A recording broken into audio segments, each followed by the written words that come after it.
It is good to be back. It has been a long stretch where we have not had daily thunders, and tell you what, I had a lot more time on my hands, but that gets filled with other things. I just love being in the groove of this podcast, and so I think I can speak for Nathan as well. It's just good to get back into the groove.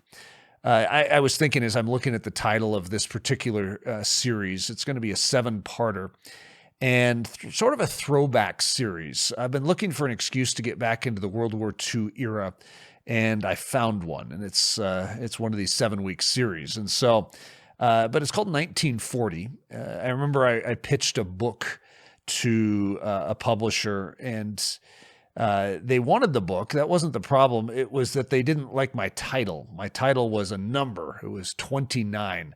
And the book ended up being titled The Bravehearted Gospel. And I still remember what the publisher said. You're not well known enough, Eric, to pull off a number title. I was thinking, oh, well, thank you. It makes me feel really good. But, when you're doing Daily Thunder and you don't have to run it through a publisher, you can come up with a number title. So look at this. I'm sort of, poking that whole idea in the eye, and I'm doing it with a number, 1940. It's a year. And it's a very, very critical year, especially in Great Britain. So the focus of this, as I go through this mini-series, it is on World War II, but it's a subsection of World War II. I mean, World War defines a war as being worldwide, so it involved a lot of countries. And yet what I would like to focus on very specifically is Great Britain. And I'm going to, just as I did in my World War II series that I gave in 2020, which was 93 episodes, this is going to be a little short stint, with 7 episodes. But I went through Winston Churchill's memoirs of World War II, and that's sort of what I'm going to use as I go through this. Is sort of a chronology of events in his perspective. He's the only major world leader that was in both World War I as a leader and World War II, and so his perspective is just priceless. And some of his quotes, which I'll read some of them today, are classic Winston Churchill. You sometimes have to read them 2 or 3 times, so you might have to listen to this message 2 or 3 times to get some of it. They are very well articulated, well crafted, just sort of masterpieces of literature. But they also have some great pithy meaning. The reason I have done series on World War I, which I just did this past year, and World War II, which I did in 2020, as I mentioned before, is not because I'm just a fan of war necessarily, and I really want to cheer it on. It's like, hey, could we just have another war? I'd love to study it.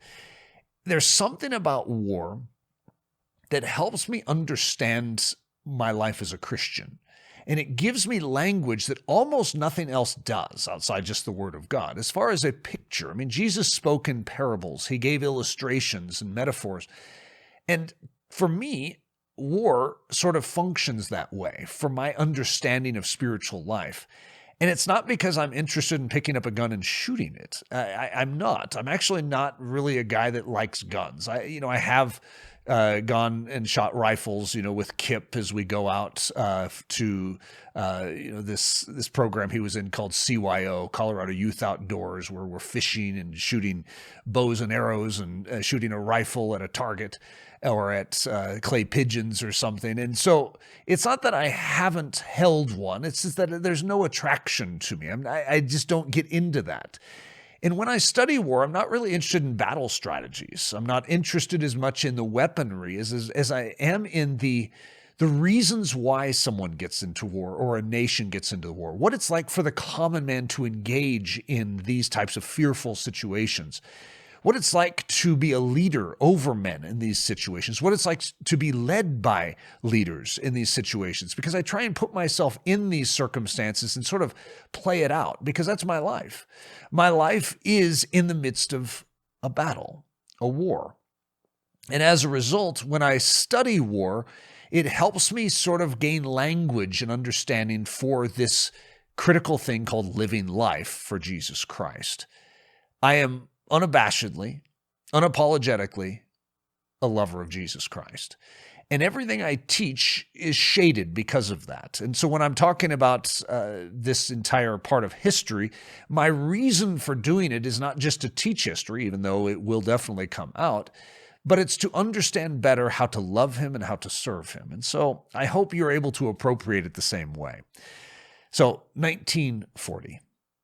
When change is desperately needed. Boom. We need some epic soundtrack behind that. That was exciting. I'm already stirred up. So part 1, the thinness of 39. So if it's called 1940, 39 should be a hint that we're talking about the year before. And that is actually what stunned me most when I was reading through Winston Churchill's memoirs in preparation for my series on World War II. And I ended up going through Winston Churchill's memoirs. I don't know how many times it was, but this is a huge volume. I mean, it's just a massive volume, and I probably went through it maybe 3 or 4 times. But there was one thing that stood out, I'd say, out of all of that writing, which was magnificent, and the entire tale of World War II is stunning. It's spectacular. The storyline is just amazing. But there was something that stood out more than anything else, and that was what I always called 1940. In fact, when I sat down to put together that Daily Thunder series, I actually titled it 1940, which is, sort of a, for me, this is sort of fun to call a series 1940 because I did abandon that, and I called it Spiritual Lessons from World War II, which is a better title because World War II doesn't start in 1940. So what is 1940? World War II starts in 1939. And it is going to end in September of 1945. So 1940, why would you name a whole series after that? Well, because of a statement that Winston Churchill is going to make, which I'm going to sort of bring into this particular message. And he is going to describe a change in Great Britain that is going to basically change world history. And if things don't change in Great Britain in 1940, we live in a very different world today. Hitler undoubtedly would have ruled the world. In fact, the United States would have been on the dinner menu next. And that's why Japan was, getting its war horse ready and in the stables at that time. And so what we see in this transition from 39 to 1940 is the transformation. We could call it a revival of a nation. And, when we think of the word revival as Christians, we're thinking spiritual, and that's the most important side of a revival. And that is going to happen in Great Britain. There is going to be a spiritual side of their reviving. But in a sense, they're awakening from a stupor. You could even call it stupidity. Stupor, stupidity. Those seem to have some similarity to them. I remember when Dietrich Bonhoeffer was talking about stupidity back in his age, which is this same time period of World War II in Nazi Germany. He said it's not the absence of intellect that makes someone stupid. That's our common misunderstanding of the word today. We think it means dopish, idiot, when in actuality it means turning off the brain. That works really well, but for social purposes, for political correctness' sake, you overlook things that you know are wrong, but you declare them to yourself to be okay and fine. It's sort of like the emperor's new clothes, where he actually is wearing nothing. He's naked, but everyone in the culture, to be correct, has to acknowledge that the emperor's clothes look really good. And many of us tend to do this. And this is a very common thing that is taking place in our age and generation, which is why I think it's important to review this particular series. Because I would say that we're in a 1939. We're in the thinness of 39, to use my title. And we need to be changed. We need to revive. We need to be altered.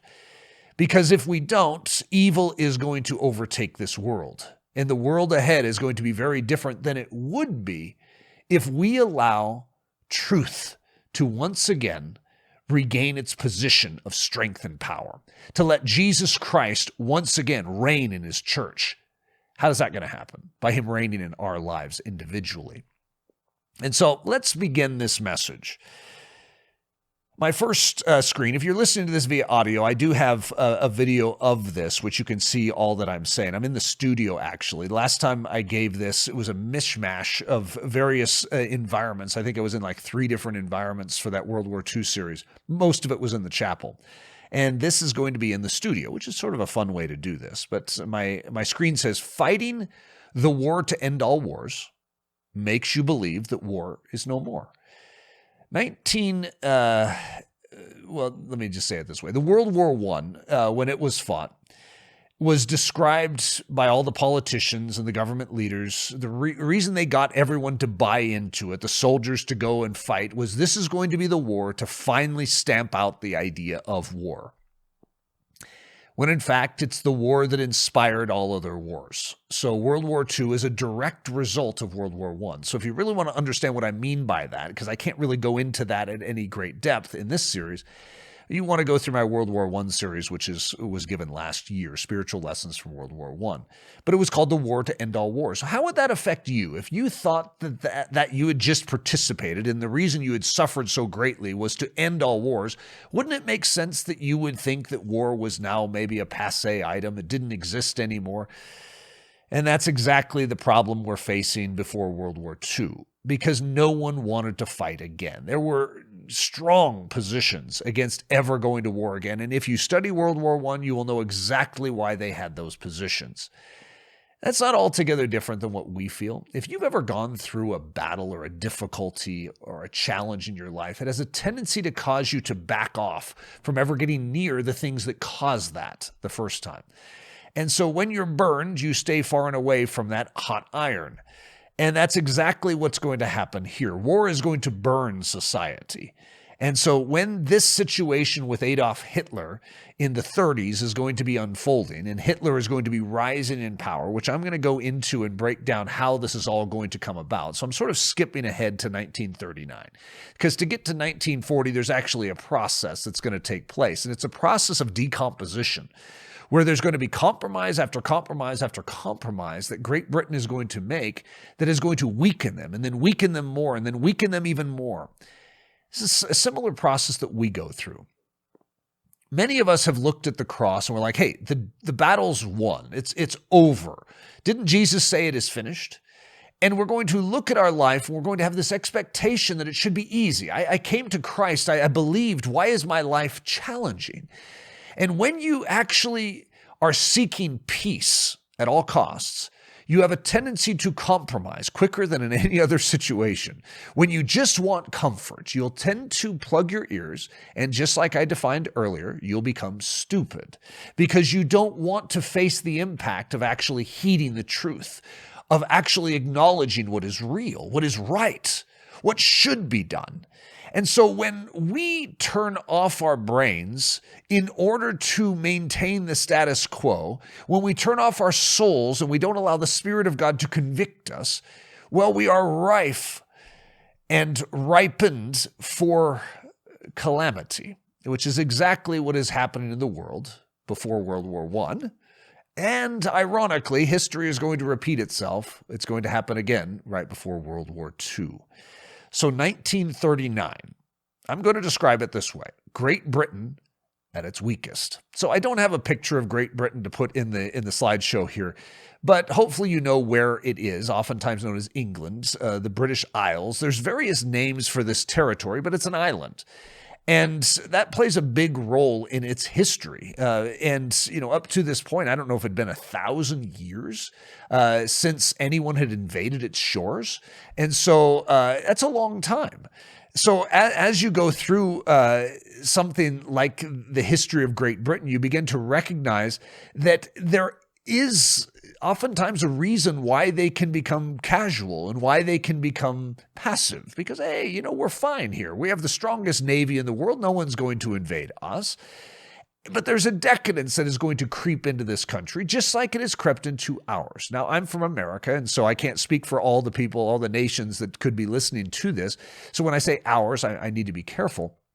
But I wouldn't doubt that probably most of you, if not all of you listening, could probably say the same about your country. Times of ease and peace are wonderful and we crave them, but they oftentimes do a disservice to our readiness, to our sharpness. An athlete, when he knows he's going to perform in an event, gets sharp for that event. If an athlete knows that it's a year out before he's going to participate in something, he has a tendency to let his guard down and to maybe eat some things he shouldn't, or just maybe skip a few training sessions. When this begins to happen, again, there's a decomposition of strength that takes place. It takes place on the individual level. It can take place in a marriage, a family, a church, a society.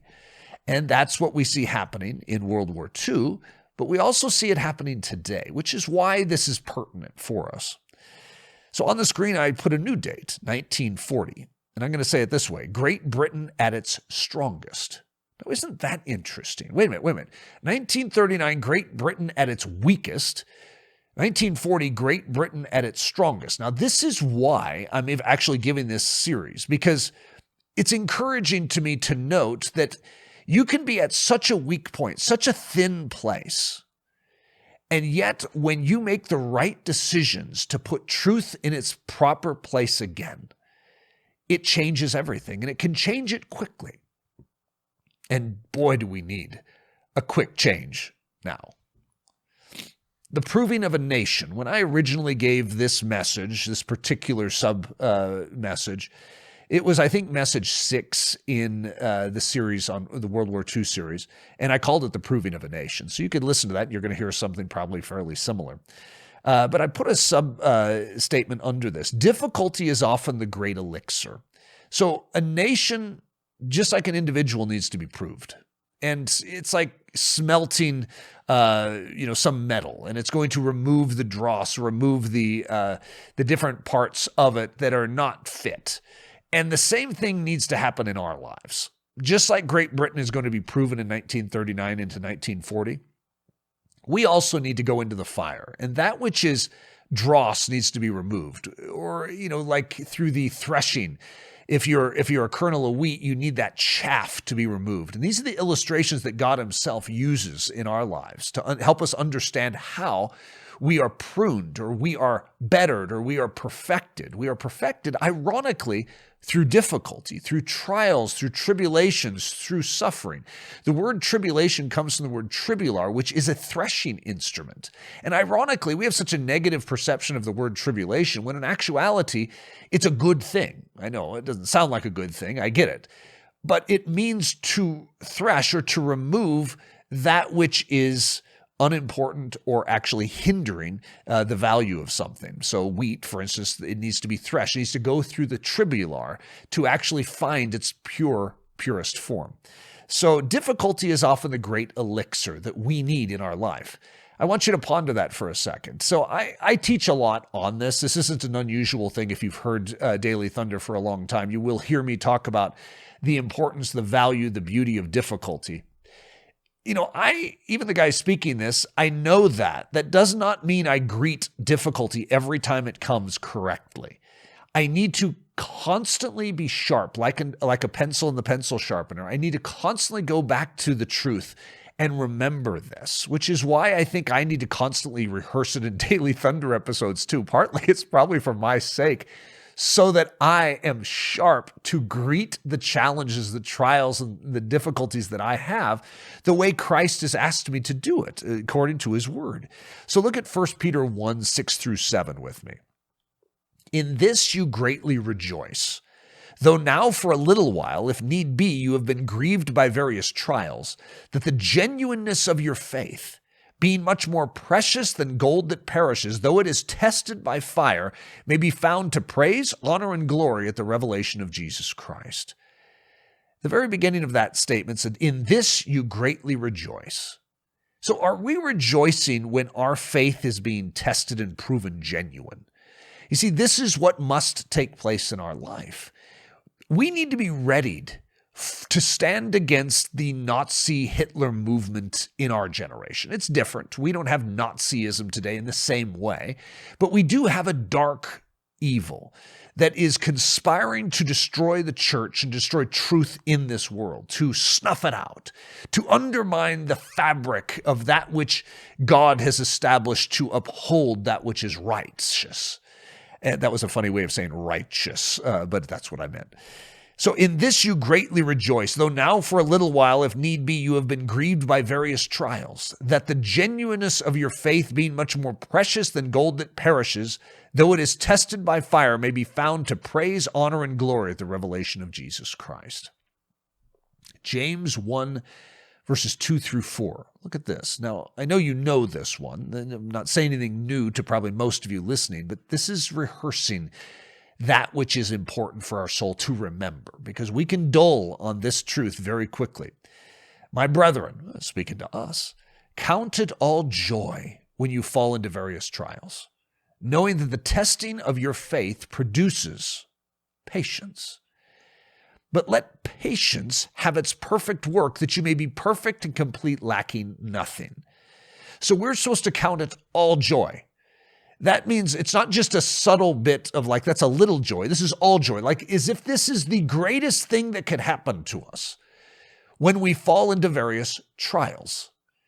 Because we understand that the value of those trials is to test our faith and therefore to produce something that makes us solid and strong.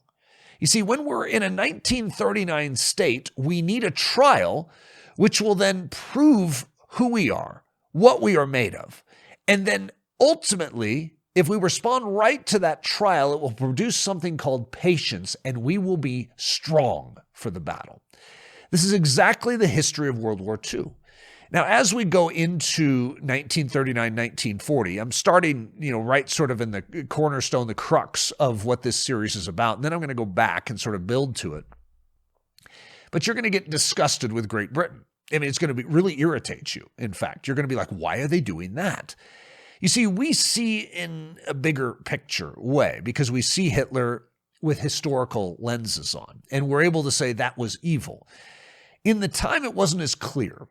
And there was a desire, and it was a reigning desire in the culture. In fact, the church was sponsoring in Great Britain for something called passivity or the peace movement. Now, I'm all for it. I'm not interested in picking up some club and, hitting my enemy with it. I do not espouse that. However, what are you supposed to do when someone like Hitler begins to violate everything that is right, and he begins to feed on smaller countries, and he begins to abuse his power, and he begins to harm and even murder innocent people? What are you supposed to do? Just say, hey, peace, peace, peace? Or are you supposed to rise up and stand against it? So this is symbolic. I'm not an advocate of war, but I am an advocate of spiritual battle and standing for that which is true and right when everyone's sitting to stand. So I'm not necessarily saying, because there's going to be some of you out there that would be non-resistance in your attitude towards difficulty or danger or oppressions. However, I would say it this way. You might be non-resistant in regards to a human standing in front of you, but you cannot be non-resistant in regards to evil. Evil is something that must be resisted. We were supposed to resist the devil so that he would flee. In other words, there is a need within a godly man or woman to stand up and represent righteousness. That does not mean we do it harshly or by bopping someone in the nose. Sometimes it's by speaking truth. Sometimes it's just by standing and saying that is wrong. However, in this time period, what you see is a cowardliness that has overcome the culture to the point where if anyone even speaks against Hitler in Great Britain, they're called a warmonger. In other words, no one is allowed to say anything. The political correctness of the time was anti anything that would stand, would resist, would do anything but just be passive. And what we have in our generation is a similar cowing of the culture, where if you were dumb enough to actually say something, you can feel the consequence just waiting in the air. It's heavy. And so the same thing cows every generation. Evil knows this, and evil will always play that political correctness, even though it hasn't always historically been known as political correctness. It will weigh that social sense that we all have against us standing and doing. However, what is the difference between 1939 Great Britain and 1940? 1939 was passive. It was allowing evil to rule in individual lives and therefore in nations. In 1940, everything shifted. And they said, no more.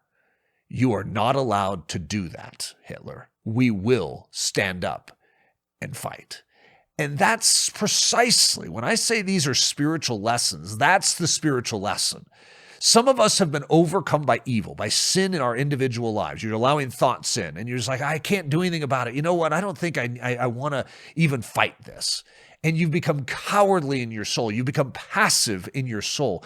And there must be a change. You must transition from 1939 to 1940. Oftentimes, what is needed is a trial, something to stir us, to awaken us. Like, I don't want to live this way anymore. We have to sometimes reach rock bottom, which is a sad statement of humanity, that we have to reach rock bottom before we finally awaken and say, I don't want to be here. However, God will use whatever he needs to finally stir our soul to action.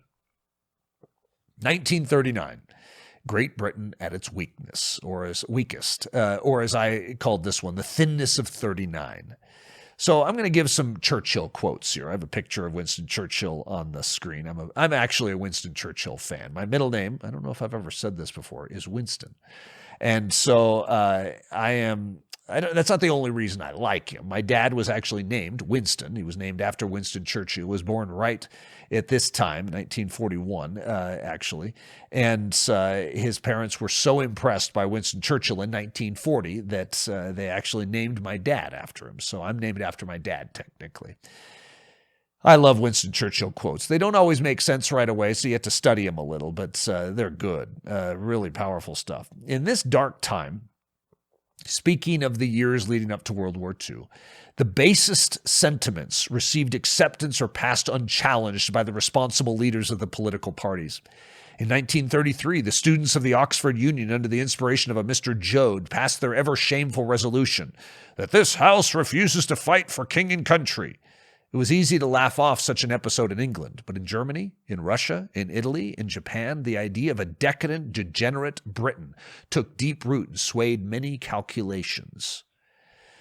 Benito Mussolini, who was going to be the dictator over Italy in World War II, makes this statement: Great Britain is a frightened, flabby old woman. I can't help but laugh at that, but that's literally how the other nations looked at it. It was unwilling to fight. It was willing to allow any evil to do whatever it wanted. That's how pathetic it was. Winston Churchill had a very different disposition throughout all of this, which is why he emerges as a hero in World War II, because even when all of Great Britain was sort of floundering and under Neville Chamberlain just sort of allowing Hitler to just do whatever he wanted, Winston Churchill knew that the nature of Great Britain was different, that they were built to preserve this country, and at a certain point they would finally awaken. And so the German ambassador was threatening Winston Churchill, and they were talking privately, and Winston Churchill got serious and said, "Don't underestimate England, sir." I've always liked that statement because it reminds me of the church. It's like what I want to say to the world out there that is saying the church is pathetically weak. You actually think that that could change the world? What I want to say is, don't underestimate the church, sir. You see, the devil wants us to have a little view of the church and what its potential is. And the world has bought it hook, line, and sinker. And many of us in the church have bought it. And to be honest, if I look out there, I'm not that impressed with the church either. However, it is God's chosen instrument to change the world. So as a result, since I believe my God is a triumphant King of kings and Lord of lords, and he intends to win this thing, I know he is going to awaken his church. And we will transfer from a 1939 to a 1940. I would really like it to be now. However, sometimes I feel like we're walking through these 30s years where we see the constant breakdown over and over and more and more. So 1940. Great Britain at its strongest. What a statement. So this is another Winston Churchill quote. History, which we are told is mainly the record of the crimes, follies, and miseries of mankind, may be scoured and ransacked to find a parallel to this sudden and complete reversal of 5 or 6 years' policy of easygoing, placatory appeasement, and its transformation almost overnight into a readiness to accept an obviously imminent war on far worse conditions and on the greatest scale. So what he's referring to in this transition of 1939 to 1940, which is what he is saying right here, is that it's hard to find in all of history such a sudden and complete reversal where a nation is going to so completely change. And they're going to not just accept war, they're going to accept war knowing that the conditions of war are going to probably cost tens of millions of lives. But they know that they must do something to stop Hitler. So here's another Winston Churchill quote. Here is a line of milestones to disaster. Here is a catalog of surrenders. At first, when all was easy, and later when things were harder, to the ever-growing German power. But now at last was the end of British and French submission. Here was decision at last, taken at the worst possible moment and on the least satisfactory ground, which must surely lead to the slaughter of tens of millions of people. Here was the righteous cause, deliberately and with a refinement of inverted artistry committed to mortal battle after its assets and advantages had been so improvidently squandered. Still, if you will not fight for the right when you can easily win without bloodshed, if you will not fight when your victory will be sure and not too costly, you may come to the moment when you will have to fight with all the odds against you and only a precarious chance of survival. There may even be a worse case. You may have to fight when there is no hope of victory, because it is better to perish than live as slaves. Great Britain is going to get to a place where that last option is the one on the table. They're going to choose to fight when there's really no hope of victory, because it is better to perish than to live as slaves. Just a few years earlier, Great Britain had such dominant power militarily speaking, so did France, over Germany. And Germany had no chance to potentially do what they're doing here. However, Great Britain is going to, because of their desire for peace, no matter what, they're going to disarm. They're going to give up all of their military strength on purpose. And they're going to weaken themselves. Meanwhile, Hitler is building a war machine, while Great Britain and France are dismantling theirs, purposely dismantling theirs. And this is going to lead to the time when they transition from 1939 to 1940, when they awaken and they recognize they've given up all their strength. They've given up their position of authority. Now they're in the weak position. What do? They fight. Even though now fighting means they really don't have a hope of victory unless it's a supernatural victory. But they believe it's better to perish than to live as slaves. So on the screen, I have a statement that's the dumbest generation. Now that comes from a book, and it was an interesting book. I think it came out probably like 10 to 15 years ago, but it was talking about the generation that was about 10 to 15 years ago in their young 20s, basically calling them the dumbest generation ever. And he did this exhaustive study on the generation and the qualities of this generation compared to other generations. And that was his conclusion, is that he was encountering the dumbest generation ever. Now, that's quite a statement, and I'm sure those of you that were classified as that generation aren't too happy with such a description. I'm not sure we've gotten smarter over the last 10 to 15 years. But if we were to look at the church, we could almost say the same of the church, where whether we'd use the term dumb, it would be fitting at a certain level, because we have the scriptures, but we have less knowledge of the scriptures and understanding of the scriptures than maybe ever before in history.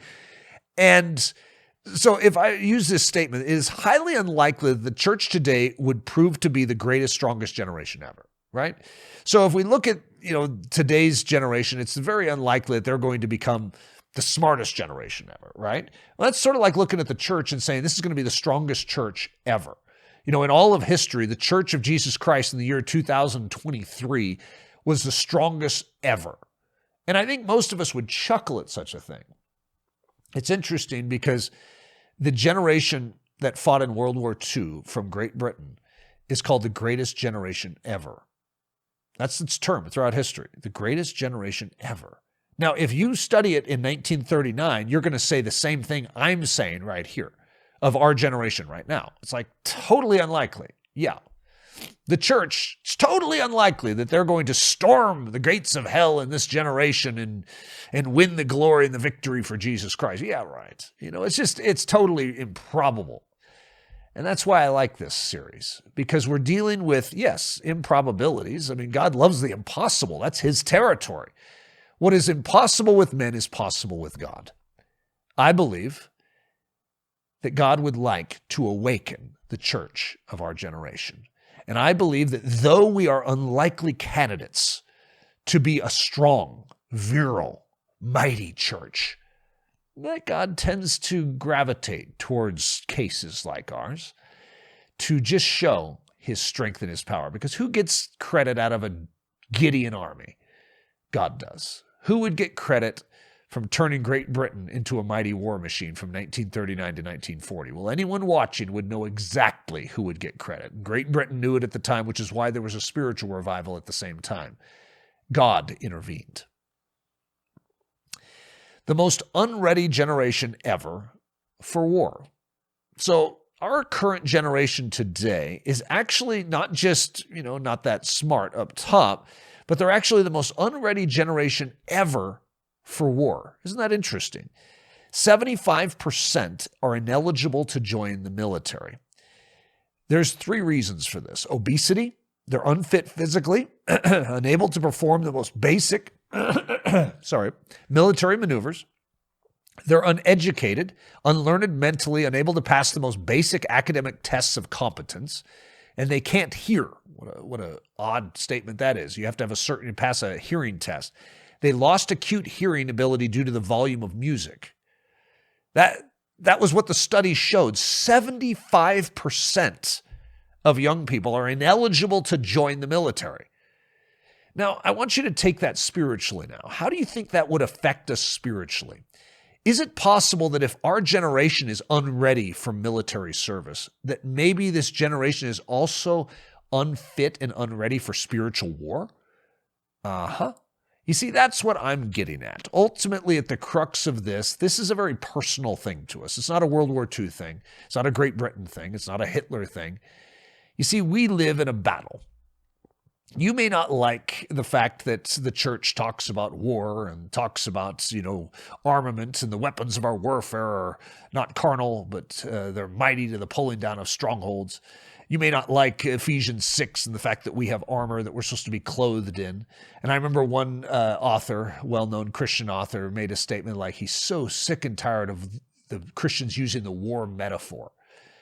And I think it's important just to make this point. This isn't a metaphor. This is real. We are in a war. We are in a battle. However, are we awakening to it, or is it like Great Britain in 1939, where we're sticking our head in the sand and acting like we're not? Hitler is taking territory in 1939. Whether Great Britain wants to acknowledge it or not, they have an enemy. And that enemy is seeking to devour them. That enemy is going to crush France and then stare across the channel and actually begin to go after an invasion into Great Britain. And so as a result, Great Britain can deny it, but there is an enemy. And the church can deny it, but there is a real enemy that is trying to take us out right now. And we, for the most part, are unfit for military service. Well, let's get fit. That is precisely the answer to the solution, is not to bemoan our unfittedness, but to actually get fit. So the most unready generation ever for war, the generation least apt to produce warriors for cultural, moral, civic, and private good. That was what this study showed, which is an interesting statement. So here's our motto for exertion of soul today. Like, if you're going to exert yourself to fight, to do something, well, what would your motto be? Supply strength and passion only to the causes that best serves self's comfort and self's continued gratification. So yeah, I'll lift my finger as long as I get something out of it.